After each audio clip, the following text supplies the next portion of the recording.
Air menetes dari tubuhnya, seolah-olah dia baru keluar dari kolam tanpa mengeringkan diri.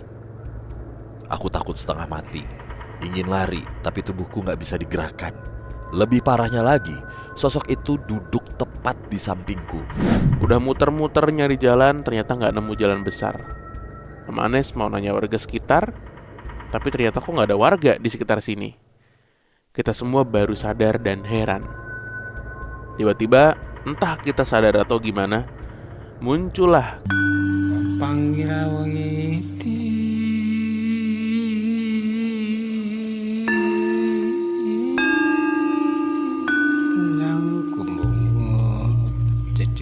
Panggawa parawanggati sajawandang kalawana bengke.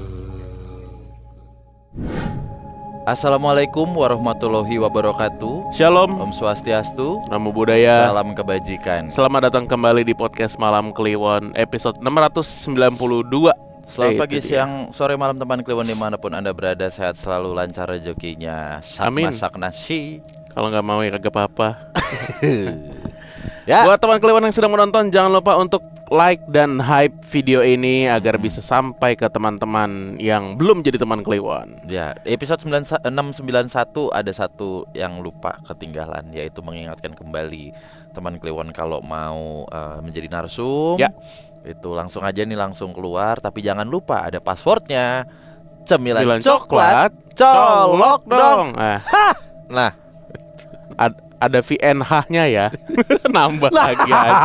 nambah. Passwordnya nambah lagi aja. Nambah.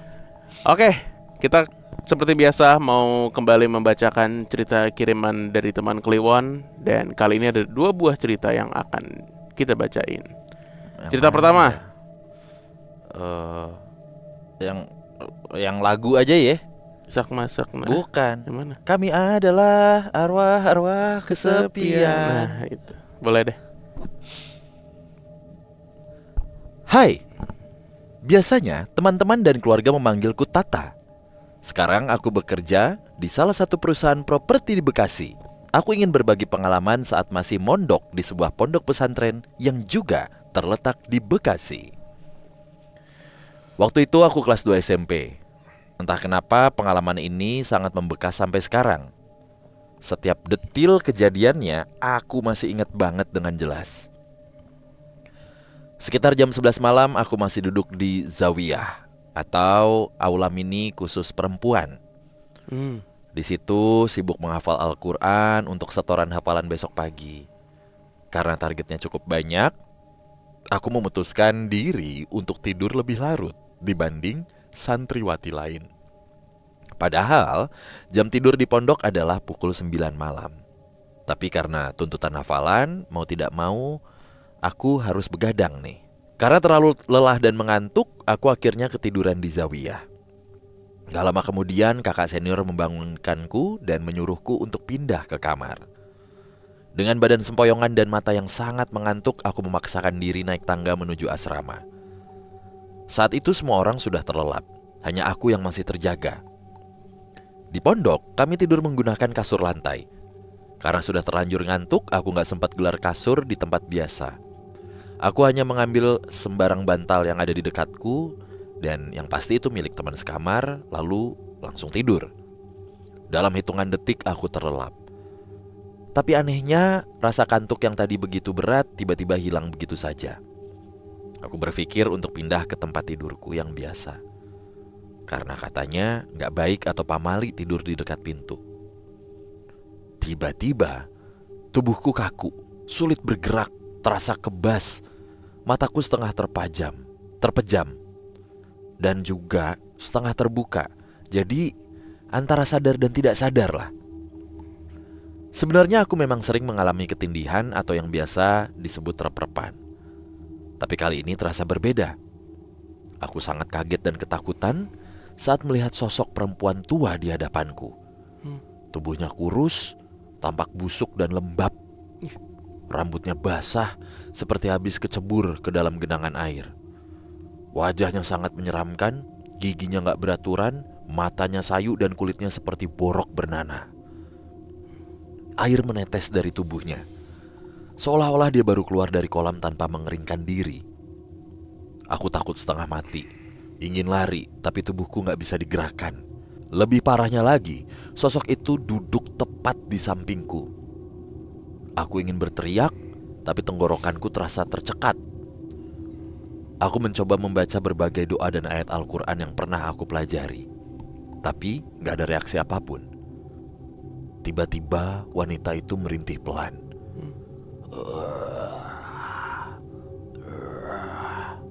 Suaranya lirih sekali, sambil perlahan mendekati ke arahku, seakan ingin menyampaikan sesuatu, namun aku gak ngerti.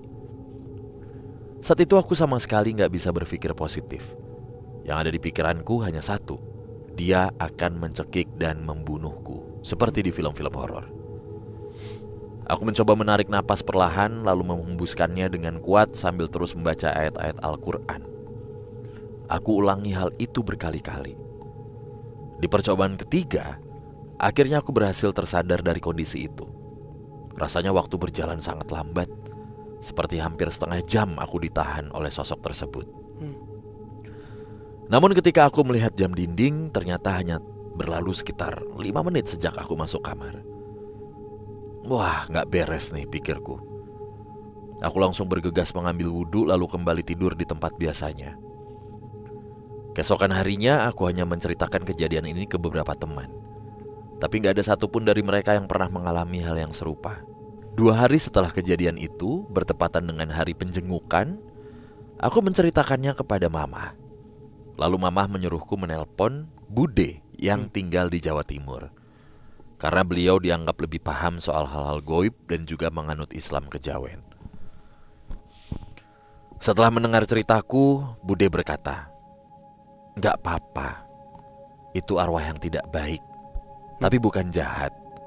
Dia hanya minta dikasihani. Untung kamu gak lama. Kalau tidak, dia bisa masuk ke tubuhmu dan ikut terus." Mendengar itu, aku langsung merinding. Bude kemudian menambahkan, "Makanya jangan tidur di depan pintu, Nduk. Bacakan Al-Fatihah supaya dia tenang dan gak ganggu." Setelah aku baca Al-Fatihah, kejadian seperti itu tidak pernah terjadi lagi. Kalau dipikir secara garis besar, menurutku itu adalah arwah kesepian. Ya. Kasih arwah kan penasaran gitu. Ini arwah kesepian, Pak. Lonely. Lonely. Casper lu, Casper. Entah dari mana asalnya, yang jelas bukan penunggu di pondok pesantrenku. Sosoknya memang menyeramkan, tapi gak berniat jahat.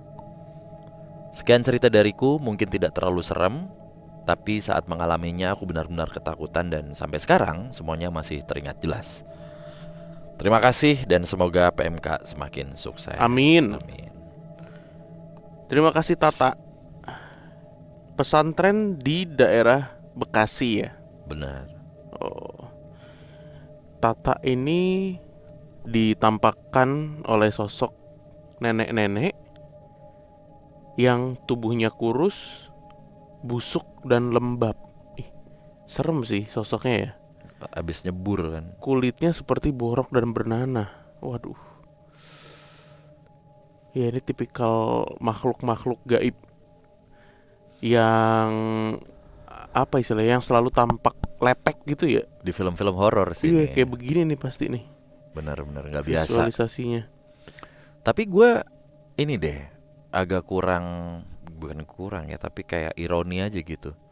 Sebuah anomali dari Bude. Ini Bude siapa sih? Namanya Bude siapa sih? Bude Jum. Bude. Nggak tahu namanya. Kenapa? Tidak berniat jahat, tapi arwah yang tidak baik, tapi bukan jahat. Iya.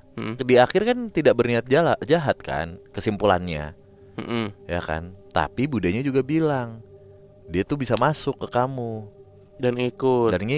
Dah, apa niatnya kalau nggak jahat? FOMO. Udah, FOMO. Gua kesepian, gua pengen masuk kayak teman-teman gua. Gua pengen ikut lu. Gimana caranya? Iya kan, bisa aja dia nggak jahat lah ya. Emang FOMO aja pengen ikut gitu. Iya, makanya. Gua kesepian. Gue gak punya teman. Teman gue udah masuk ke orang-orang. Gue nempel siapa? Gue sampai siapa? Gue udah basah, kagak masuk-masuk. Apa karena gue basah apa gimana?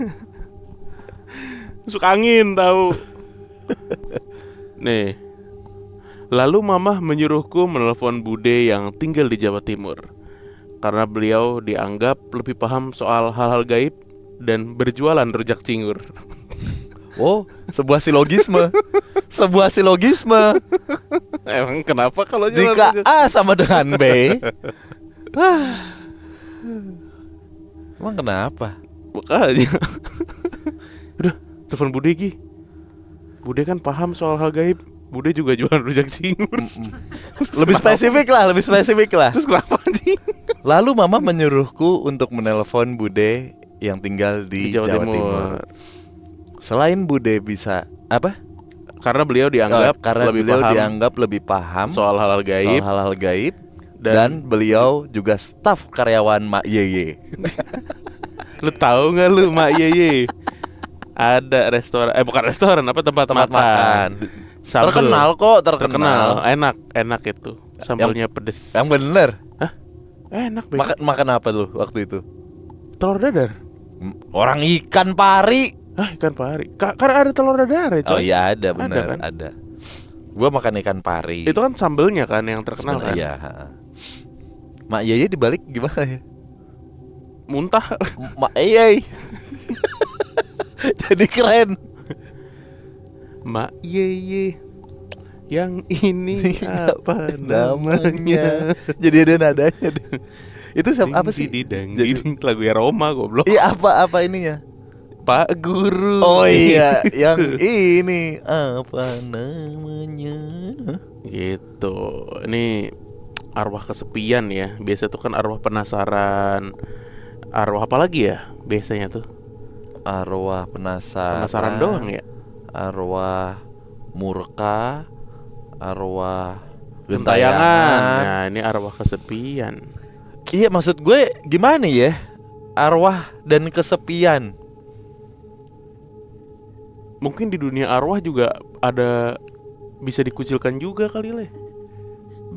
Ini kan karena lepek kali. Orang gak ditemenin sama arwah yang lain. Kalau mau rame mah ke pesta pora aja. Dateng. Nih gua DM Ucup dah. Minta free pass. Iya, Ken Cold. Bisa jadi. Apa bisa jadi? Bisa jadi. Itu orang. Iya sih, gimana ya arwah kesepian. Kalau arwah kesepian tuh ngajak main, ngajak kenalan. Lah ini dia tadi kan ngajak main, bukan ngajak main sih, menunjukkan eksistensinya. Merintih pelan. Oh, karena ini ya, karena kedinginan aja dia. Atau tangannya kerudukan kali. Kan di gitu. Hantu. Mata lo hantu. Langsung jelas. Langsung jelas aja. Gua udah merintih lo. Hantu. Geser tangan gue ini. Onta hantu aja lo. Sialan lo. Kablok lo. Hantu. Mata lo hantu. Tangan gue kedudukan sama lo. Sebuah dialog warkop banget tuh. Dialog ini plaster. Siapa ininya warkop? Sutradaranya Arizal. Orang Padang tuh situ. Sumpah banyak banget orang Padang di keluarga gue namanya belakangnya Zal. Aduh. Lanjut ya. Nih cerita kedua. Cerita sepertinya akan lumayan panjang ya. Halo Bang Bimo, Bang Danu dan tim PMK dan pendengar atau penonton PMK semuanya. Aku mau cerita. Semua nama yang ada di sini udah aku samarin. Sebut aja nama aku Gati dan aku cewek. Cerita ini terjadi tahun 2007 sampai 2009. Sekitar tahun segitulah. Pokoknya pas aku masih di bawah kelas 5 SD. Ceritanya waktu itu aku sekeluarga mau pulang dari Bandung ke Jakarta naik mobil. Dulu tuh pakai mobil om aku, mobil Espas. Di mobil itu isinya ada aku, mama, kakak aku ada 2 cewek, namanya sebut aja Ella dan Disa. Terus om aku yang punya mobil dan dia yang ngendarain mobil, namanya Om Anes. Istrinya Om Anes ini namanya Tante Ana. Terus juga ada anaknya Tante Ana, namanya Wegi. Satu kakak sepupu cowok aku, namanya Leo. Dan satu teman main waktu kecil kakak aku, si Ella. Sebut aja namanya Laras. Oke, jadi di mobil nih rame lah ya. Kebetulan saat itu badan kita semua kecil, jadi muat aja tuh di satu mobil. Posisi duduknya di depan tuh Om Anes dan Tante Ana. Di tengah ada Wegi, Leo, Mama, Kak Disa. Dan di belakang ada aku, Ella, dan Laras. Di sini yang bisa melihat dan merasakan makhluk halus tuh Tante Ana. Yang peka dengan kehadiran makhluk halus tapi nggak bisa ngeliat itu Kak Ella, Kak Disa, dan Mama. Bahkan sampai saat ini kemampuan mereka tuh masih sama.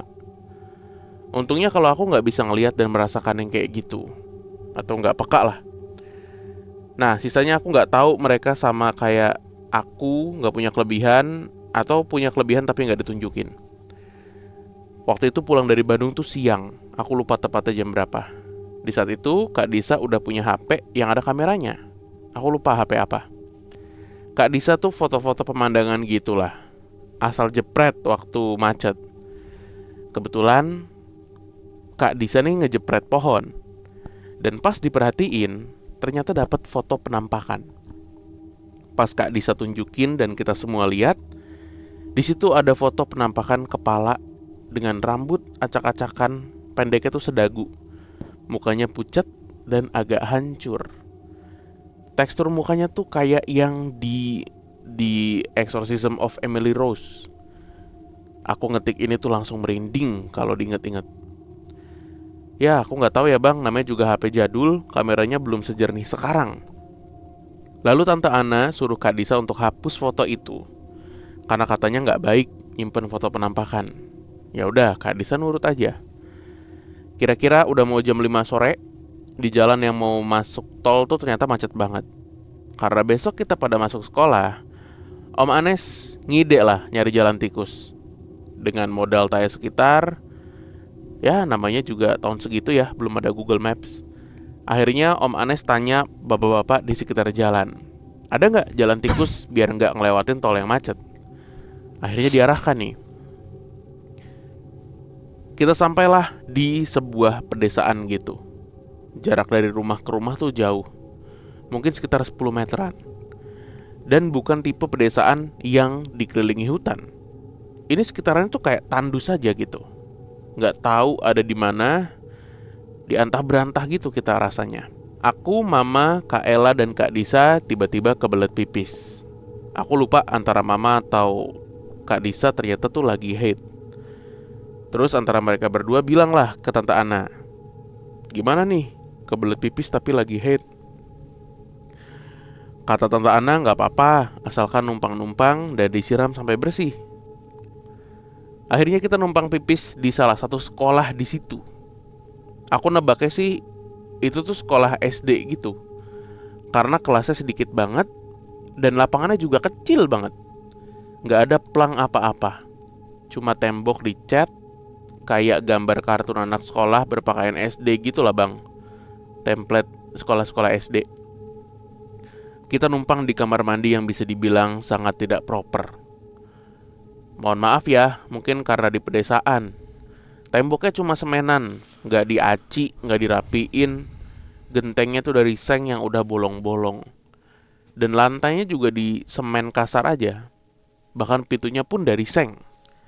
Jadi kita berempat pipis saling was-was karena takut ada yang masuk atau ngintip. Setelah kelar pipis, aku baru inget ternyata dulu aku iseng banget. Segala ngelongok ke salah satu kelas di sana. Gak tahu ide itu datang dari mana, tapi untungnya gak ditongolin apa-apa. Cuma aku heran aja karena kotor banget, di luar maupun di dalam. Bahkan lantai di luarnya pun berdebu banget. Sampai udah dewasa, aku baru sadar deh, kayaknya sekolah itu tuh udah lama terbengkalai. Lagi ngeliat ke dalam kelas, aku dipanggil mama dan kakak untuk masuk ke dalam mobil. Tempat duduk aku sekarang pindah di tengah. Udah muter-muter nyari jalan, ternyata gak nemu jalan besar. Om Anes mau nanya warga sekitar, tapi ternyata kok gak ada warga di sekitar sini. Kita semua baru sadar dan heran. Tiba-tiba, entah kita sadar atau gimana, muncullah kakek-kakek bawa sapi.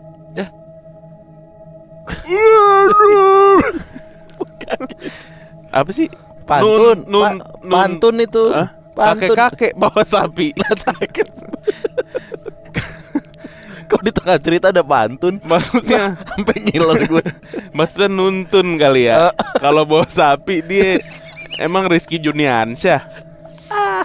Sekecil-kecilnya sapi kayak. Iya. Mendingan lo bawa tobat. Kan udah kakek-kakek. Daripada lo bawa Mendingan, sapi. iya, mendingan ibadah. Iya, mendingan lo bawa doa. Bawa Yasin. Ya tiba-tiba entah kita nggak sadar atau gimana, muncullah nih ada kakek-kakek nuntun sapi. Nah, Gitu ya. Di atas sapi itu ada rumput dan gabah. Dia jalan dari jarak 5 meter ke arah kita, tapi jalannya pelan banget. Bentukan kakek itu kurus, sampai rusuknya tuh kelihatan. Tapi kulitnya nggak keriput, biasa aja gitu. Rambutnya putih, cuma pakai celana bahan kayak petani gitulah tampilannya. Om Anes keluar mobil dan nanya lah sama kakek itu. Kita semua ngeliatin dari dalam mobil. Kakek itu gak buka mulutnya.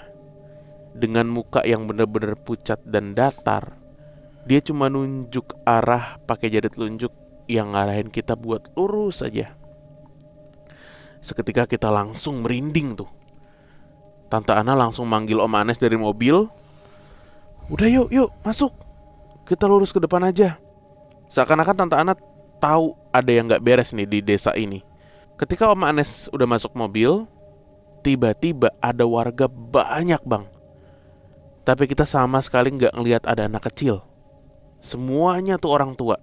Ada kakek, ada nenek. Dan semua ngeliatin kita dengan muka pucat yang datar. Entah karena mereka baru ngelihat mobil, karena mungkin di desa jarang ngelihat mobil gitu, atau yang mereka bukan manusia. Tapi kita lihat mereka semua tuh napak. Sampai kita jauh pun masih dilihatin sama warga di sana itu. Tapi cuma kakek yang kita ajak ngomong itu doang yang gak ngeliatin kita. Dia tetap lanjut jalan pelan sambil nuntun sapinya. Lagi struggle nemuin jalan, mama aku bilang ke Tante Ana, "Aduh, badan gue meriang nih nak." Terus Tante Ana berusaha nenangin mama aku dengan tetap tenang, berdoa, dan kalau bisa tidur aja. Kita sampai di wilayah yang banyak pohon bambunya. Karena aku duduk di tengah nih sambil ngeliatin jalan di depan. Tiba-tiba aku ngeliat ada yang putih terbang dan berambut, tapi cepet banget gitu. Aku kaget dong. Langsung aku tanya ke Tante Ana, "Tante, itu apaan?" Tante gak jawab. Seumur-umur itu untuk pertama dan terakhir aku ngeliat sosok sejelas itu. Tante Ana bilang ke kita semua kayak gini, "Untung kita berhasil keluar sebelum maghrib. Kalau maghrib kita masih di sini, habis kita." Aku saat itu gak ngerti tuh maksudnya Tante Ana tuh apa. Ya, kita bener bisa keluar dari pedesaan itu sebelum maghrib. Karena kebetulan banget kita ngelewatin masjid dan ada suara azan yang berkumandang. Kebetulan kita bukan Islam ya bang, jadi gak melipir ke masjid untuk ibadah. Sampailah akhirnya kita di rumah sekitar jam 7:30 malam. Kebetulan rumah kita deketan. Rumah aku dan tante cuma berjarak 3 rumah. Posisi rumahnya Laras, temannya Kak Ella nih, ada di belakang rumahku. Dan orang tuanya juga deket sama kita, jadi gak panik kalau anaknya dibawa kemana-mana. Dulu tuh kita tinggal di daerah Cipinang, Kalimalang. Parkiran mobil masih rame-rame sama warga yang lain di satu lapangan gitu. Selesai parkir mobil, kita semua ke rumah aku untuk bahas kejadian yang kita alami. Rumah kita terletak di gang yang cuma muat 2 motor lewat aja.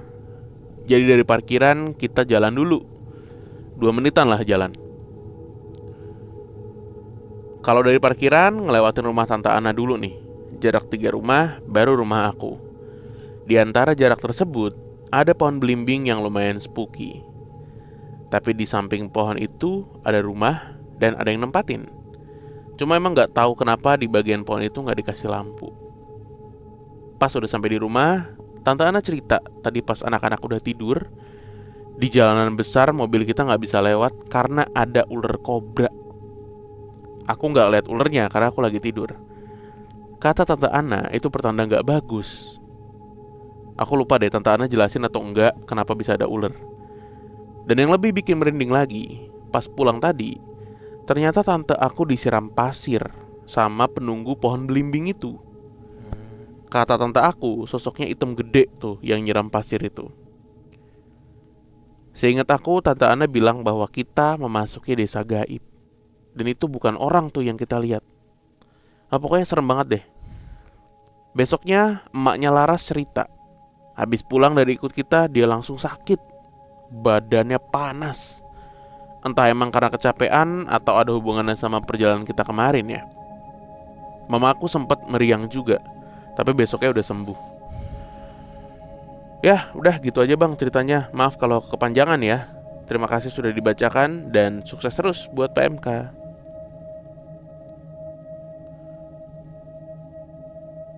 Oke. Ini di daerah jalan pintasnya tuh berarti masih di daerah Bandung ya? Masih di Bandung ya kan berarti sebelum masuk tol kan?